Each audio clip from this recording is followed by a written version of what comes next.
break sa mga ginagawa ko para ng oras sa sarili, bigyan mo siyempre yung pamilya mo. So yun, Alden, ang wish ko sa'yo, sana palagi ka talaga masaya. Basta, sana palagi kang masaya. Nandito na ako for you.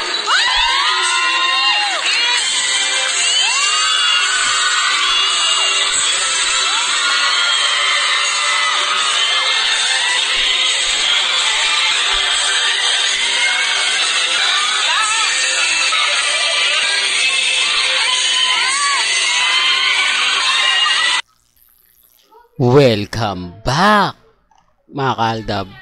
Ito na naman po ang inyong lingkod, si Mr. Destiny.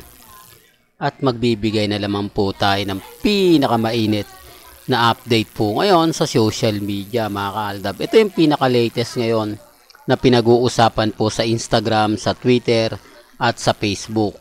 Marami pong nagko-komento, maraming nagsasabi na ganito, marami nagsasabi ng ganyan. Pero alam nyo, ito pong video na to na pinanood ko sa inyo o pinarinig ko po sa inyo, totoo po ito. Walang halong edited, walang halong palilinlang. Ito yung mga panahon na umaani ng napakaraming award si Alden Richards na todo suporta po si Maine Paul Carson. Di po ba? Kaya nga po maraming komento, maraming nagsasabi ng ganito, maraming nagsasabi ng ganyan. Pinapakita ko lang naman po ito sa inyo kasi wala naman pong ganap at wala rin naman pong update si Maine Paul Carson. Di po ba? Kaya nga po sinasamantala ko yung mga bagay-bagay na ganito na kahit papaano bumubuhay sa dugo ng Aldab Nation.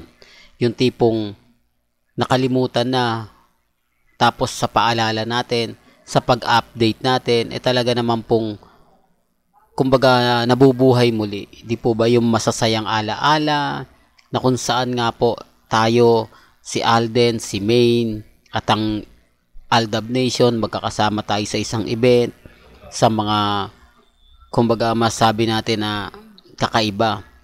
Kaya nga po ako, kita nyo naman po, di po ba? Kapag kahit mga throwback po yung pinapakita ko, masayang masaya po ako.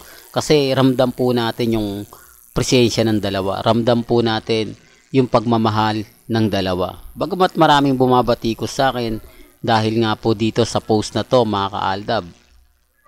Pero bago natin ituloy itong update na to, kung bago ka lang sa channel na to at isa kang true-blooded Aldab Nation na nagmamahal kina Mengay at Isoy, tama po ang channel na pinuntahan mo, kaya consider na po kitang bagong subscriber. At huwag mong kalimutang i-share ang mga video po natin sa mga mami, sa mga titas, at sa mga senior. Remind ko lang po sa mga taong dumadaan at bumibisita sa channel natin. Dito po sa channel ni Mr. Destiny, wala pong pilitan. Basta't napadaan po kayo at mag-comment po kayo ng pabor man o hindi, nire-respeto ko po yan at ginagalang. May mga bagay-bagay po kasi na mapapaisip din po kayo sa mga photos na to. Bakit nga po ba hindi ito pinost mismo nila Congressman Spotted, Maine Paul Carson? Talagang private lang po ito. Yung tipong hindi po talaga para sa social media. Pero bakit may maraming mga photos na ganito? Anong saysay ng family picture kung hindi rin naman po ipopost sa social media? Anong saysay ng mga update kung hindi lang naman po nakikita at napapanood? Di po ba?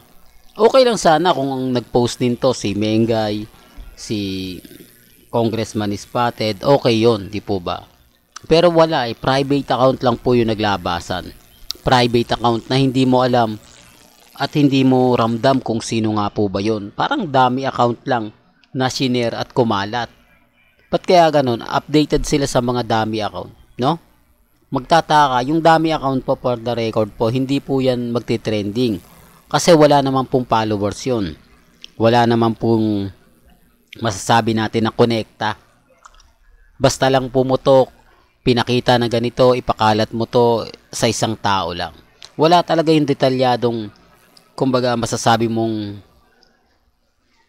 pamilya, gaya po ni Nikki, ni Colleen, di po ba ni Dean, ni Nico. Wala po Kaya nga po ako natatawa na lang Di po ba? Hindi katulad dito sa kay Alden Richards, yung malalapit po sa kanya talaga nagbibigay ng update.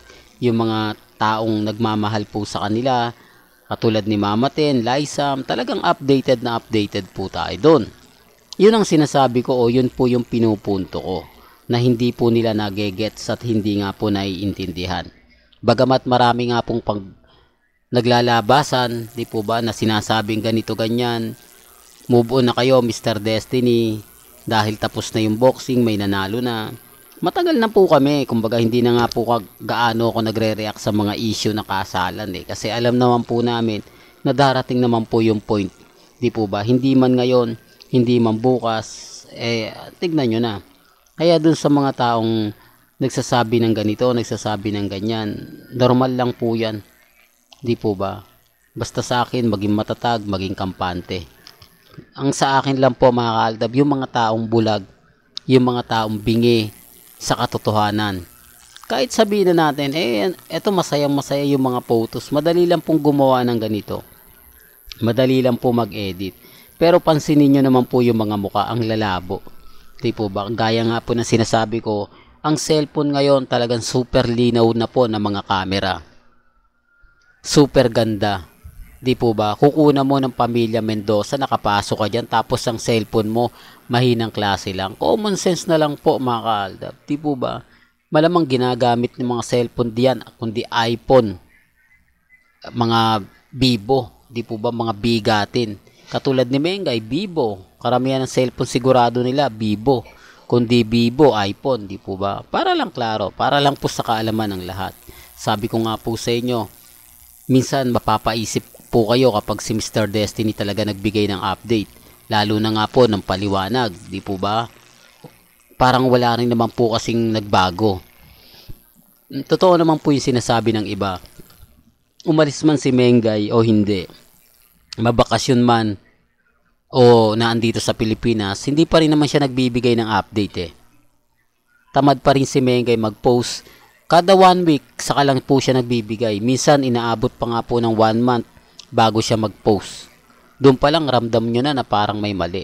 Parang tinatamad si Mengay mag-update. Para saan?